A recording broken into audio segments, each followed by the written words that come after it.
ভালোবাসা আসলেই সুন্দর। শুরুর দিনগুলোতে ভালোবাসা আমাদের এক অদ্ভুত অনুভূতির সাথে পরিচয় করিয়ে দেয়। রাত জেগে চোখ ক্লান্ত হলেও মন ভরে যায় আনন্দে। একটুখানি টেক্সটেই মুখে ফুটে ওঠে হাসি। হৃদয়ের প্রতিটি কোণে বাজতে থাকে কারো উপস্থিতির সুর। আর শেষে যখন সময় পেরিয়ে যায়, সম্পর্কের বইটা প্রায় শেষ পাতায় এসে দাঁড়ায়, তখনও সেই ভালোবাসার রাত জাগায়, তবে এবার চোখে জল নিয়ে।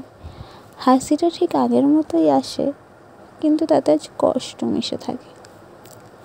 মানুষ বদলে যায়, সময় পাল্টায়, গল্পের মোড় ঘুরে যায়, তবুও ভালোবাসা শব্দটার একটা জাদু থেকেই যায়। কারণ সত্যিকারের ভালোবাসা হারিয়ে যায় না, তা শুধু একরকম থেকে আরেক রকম হয়ে যায়।